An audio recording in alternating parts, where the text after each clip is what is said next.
Apakah ini ambisi atau terlalu over?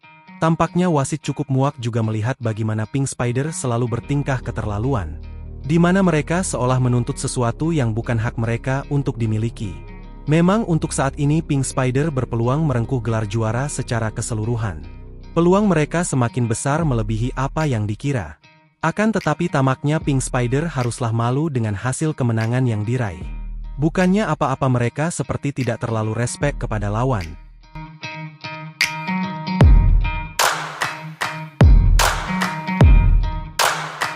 Teriak-teriak dengan sangat jelas Kim Yeon Kung begitu sangat kencang teriakannya usai mencetak poin. Atau marah-marah adalah sesuatu yang sangat wajar sekali, karena itu untuk mengendalikan atmosfer.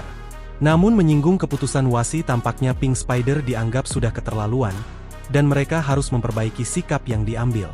Terlihat wasit juga cukup muak sekali dengan protes yang dilayangkan, stigmatis atau tekanan kepada pihak wasit, bahkan terjadi di set pertama, saat Red Spark berhasil unggul. Di mana untuk pertama kalinya, VAR terpaksa harus diulang 2 kali. Anehnya lagi tidak ada kartu, tidak ada apapun. Namun terlihat wasit cukup muak juga melihat protes yang terlalu berlebihan. Seperti yang tertuang dalam beberapa aturan, memang hal yang paling tidak boleh dilakukan dalam dunia olahraga untuk menjunjung sportivitas adalah protes yang berlebihan. Apalagi Kim sendiri dirinya adalah legenda voli Korea yang dianggap seharusnya menjadi panutan untuk publik satu sama lain. Memang Kim sangat berambisi sekali juara, walaupun jalannya seperti jauh lebih mudah. Akan tetapi dengan bertindak berlebihan sampai harus menjeda pertandingan, adalah mengulang kembali laga tampaknya Pink Spider harusnya malu dengan tindakan yang diambil oleh mereka. Begitu Abodanza dan ataupun Kim sendiri, pertanyaannya emang apa yang terjadi? Jadi pada poin ke-24-23 saat itu Pink Spider mereka dianggap telah mencetak poin. Di mana tentunya situasi itu dianggap oleh Ko Hee-jin ada sentuhan tos dari pemain Pink Spider tersendiri. Situasi itu membuat hampir keseluruhan wasit setuju bahwa poin milik dari Red Spark. VAR sudah digunakan 1 kali, dan mereka memberikan poin. Ko Hee-jin tampaknya senang dan mereka mencoba untuk memberikan peluang untuk meraih hasil positif. Akan tetapi sesuatu yang dianggap kurang mengenakan, atau kejadian yang kurang sportivitas ditunjukkan oleh Kim sekaligus Abodanza yang langsung ngamuk menentang kejadian tersebut di atas lapangan. Kim Yeon Kung yang protes kepada wasit VAR, protes kepada wasit di pinggir dan menganggap tidak ada nitus sama sekali. Suasana saat itu benar-benar menegangkan, dan alhasil wasit yang kebingungan, mereka langsung mengulang VAR kembali. Anehnya pemain Pink Spider yang lainnya mereka tidak mengaku itu net toss. Sikap mereka benar-benar cukup membuat wasit jengkel saat itu. Dan wasit pun mengulangnya 2 kali di luar pertandingan dan saat telah diumumkan. Set pertama telah dimenangkan Red Spark sambil menyita waktu wasit tampaknya kebingungan, karena protes keras. Uniknya muka semua wasit mereka cukup kesal dan seolah menunjukkan rasa tidak suka kepada protes tersebut. Hampir keseluruhan wasit tidak ada yang ingin bahwa VAR diulang, karena jujur saja hal ini menyita waktu. Sekaligus untuk pertama kalinya ada pengulangan VAR di luar peluit. Sikap mereka benar-benar dikritik oleh para penggemar di Indonesia. Para penggemar di Indonesia sangat menyayangkan sikap Kim ataupun sikap dari Abodanza yang seharusnya menerima keputusan wasit. Padahal sudah jelas-jelas wasit memberikan penayangan VAR yang lebih detail. Dan uniknya wasit tidak memberikan kartu kuning. Berbeda dengan pelatih dari iPappers yang langsung di kartu. Hal ini pun muak kecurigaan tertentu. Lalu apakah wasit itu membela Megatron? Yang berbeda dengan sikap Kim, Megawati dirinya di pertandingan itu tidak marah. Megawati tidak kesal. Megawati bahkan bersikap layaknya seorang pertarungan. Sikap dan dedikasi Megatron memang membuat semua orang begitu bangga kepada dirinya. Kita mengetahui bagaimana sikap Megawati lebih disukai oleh wasit.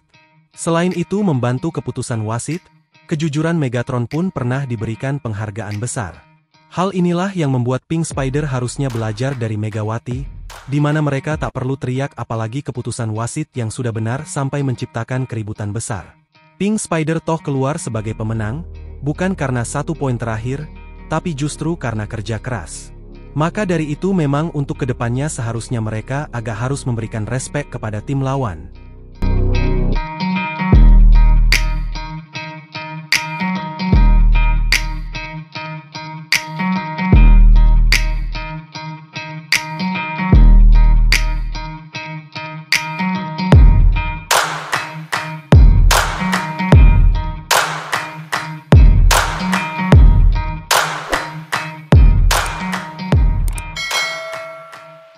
Red Sparks pantang menyerah, Ko Hye-jin apresiasi perjuangan Megawati dan kawan-kawan dan siap balas dendam di kandang.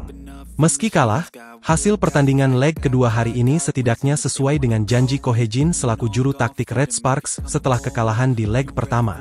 Sebelumnya, pelatih berusia 44 tahun itu telah bertekad untuk lebih memberikan penampilan menarik dan lebih gagah di hadapan Pink Speeders. Stamina jelas masih menjadi masalah utama skuad berjuluk Red Force dalam babak final. Tenaga Red Sparks lebih terforsir karena melakoni babak playoff, sementara Pink Speeders selaku kampiun musim reguler karena berhasil memimpin klasemen akhir. Ko Hye-jin tidak menunjukkan kekecewaannya setelah kekalahan tim Red Sparks hari ini, dan lebih memilih untuk memberikan apresiasi tinggi pada skuad mereka. Perjuangan keras diberikan para pemain inti yang sebenarnya masih dalam kondisi cedera. Fanja Bukilic, Park Eun-jin, Yeom Hye-seon, dan Nohran adalah sederet nama yang kembali ke lapangan setelah didera cedera sejak sebelum playoff. Bukilic misalnya, dia terkadang masih tertatih-tatih saat melompat untuk spike. Sedangkan Nohran yang hari ini bermain sejak awal, menahan cedera dengan obat pereda nyeri sejenis painkiller. Pertandingan ini adalah situasi yang sangat sulit dan berat, tutur Ko Hye-jin dikutip Bola Sport dari Sport Seoul. Semangat juang para pemain kami patut mendapat apresiasi. Fanja Bukilic, Park Eun-jin, Yeom Hye-seon, dan Nohran adalah sederet nama yang kembali ke lapangan setelah didera cedera sejak sebelum playoff. Bukilic misalnya, dia terkadang masih tertatih-tatih saat melompat untuk spike. Sedangkan Nohran yang hari ini bermain sejak awal, menahan cedera dengan obat pereda nyeri sejenis painkiller. Pertandingan ini adalah situasi yang sangat sulit dan berat, tutur Ko Hye-jin dikutip Bola Sport dari Sport Seoul. Semangat juang para pemain kami patut mendapat apresiasi. Jelas bahwa sejak set ketiga hingga keempat, stamina mereka menurun dan tingkat keberhasilan serangan mereka juga ikut menurun. Namun, kami telah bermain dengan sangat baik hari ini. Saya berterima kasih kepada para pemain. Lanjutnya, pada set keempat, Ko Hye-jin mengatur siasat untuk mengistirahatkan pemain inti ketika jarak skor terlampau jauh dan bersiap untuk set penentuan. Sayangnya di set kelima, Kim Yeon-keung, yang sangat berhasrat membidik gelar juara dalam musim terakhirnya sebelum pensiun, tampil bak kesetanan. Ratu voli Korea Selatan itu sukses menyumbang 22 poin dan meneror Red Sparks pada set kelima dengan serangan tajam dari posisi 4. Kim Yeon-keung benar-benar hebat pada set kelima. Puji Ko. Dia punya angle serangan terbaik. Saya tidak bisa menyuruh pemain kami untuk menghalaunya. Disitulah letak perbedaannya. Saya benar-benar tidak menyangka dia bisa melakukannya sejauh itu. Tambahnya, bagi Pink Speeders, memenangi leg kedua sama halnya selangkah lagi menuju gelar juara. Namun, Ko Hye-jin belum menyerah, apalagi leg ketiga akan diadakan di kandang Red Sparks di Chungmu Gymnasium, Daejeon, Korea Selatan pada Jumat, 4 April 2025. Fakta bahwa final ini telah ditunggu-tunggu Red Sparks selama 13 tahun semakin membuat Ko bersemangat untuk misi balas dendam sekaligus menjaga asa juara. Sudah 13 tahun sejak kami terakhir kali menjadi juara. Kami akan berusaha sebaik mungkin sampai akhir. Kami tidak akan menyerah, tegas Ko Hye-jin. No, I don't take shit, I got no love for the fakeness. If you wanna play tough and wanna hate this, I'll always show up and make a statement. I'm gonna learn the consequence of being incompetent. Mental health is confidence, dreams